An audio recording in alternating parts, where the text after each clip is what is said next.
Hey there, Stanford fans. This is Abeytia for the Bootleg, and we've got Eddie Leonard from UCTV, that's UConn TV, to talk just a little bit about the game tonight. Stanford 72-59 victors over a very valiant, very game UConn squad, and basically just your first impressions on kind of where it went wrong in the second half for the Huskies.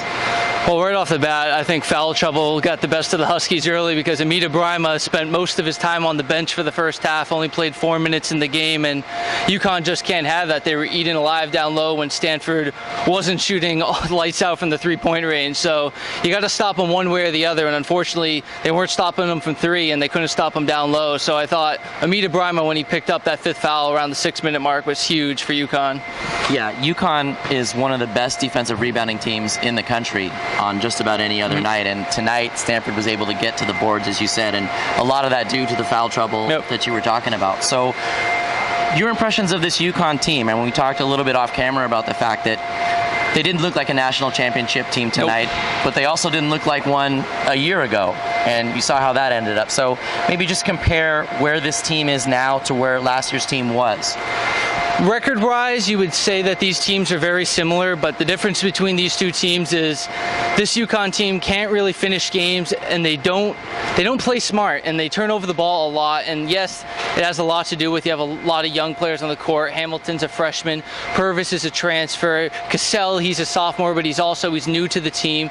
They're just turning over the ball a lot, and most importantly, what we saw in the Tulsa game last time and what we saw Stanford today, they're missing their free throws. UConn has become a terrible free throw shooting team, and you just can't have that. That was part of the reason they won the national championship. They had the best single season in a tournament in the national championship in history. They were 10 for 10 from the free throw line against Kentucky, and this year they shot 60% from the line today. You just can't have that if you're UConn. Your best free throw shooter can't be your 7-foot center, Abeytia. Right. Yeah, definitely. So just looking at the schedule moving ahead for UConn, 4 out of the next 5 games are against teams I think we can pretty safely say that the Huskies should beat. So a chance to get healthy over the next couple weeks at least. Yeah, they definitely need to take advantage. They got the Knights, the UCF Knights coming up.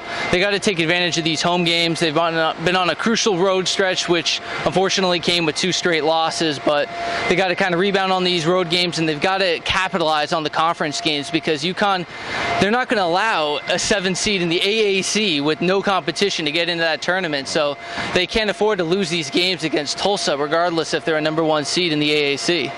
And just real quick, just an outsider's perspective, your impression of the Stanford team that you got to see tonight live? I was very impressed with the Stanford team. They were incredible from three-point land, and granted UConn shot very well down the stretch, but a couple garbage buckets from three-point land for the Huskies. But Stanford, they're pressed. They were in Ryan Boatwright's face the entire time, and that's something where the UConn Huskies usually excel at. They're able to beat guys off the dribble with their quickness and their speed, and the Stanford guards, they played right up to the UConn guards, and that's where UConn excels, and unfortunately they couldn't do it. And just one last question about UConn, because you brought up the pressure defense. They seem a little less willing than UConn teams of the past to pressure that defense. Is that just owing to the youth or just the roster that Coach Ollie has right now?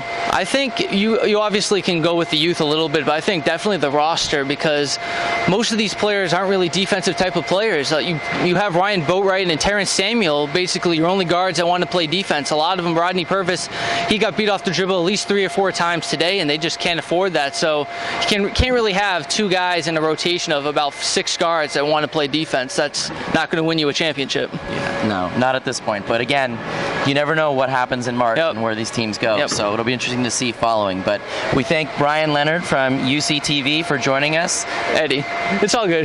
Let's try that again. So we thank Eddie Leonard from UCTV for joining us here on the Stanford postgame report here for the Bootleg. I'm Abeytia, wishing you Stanford and UConn fans good luck and a good night from Maples Pavilion, where Stanford wins it 72-59.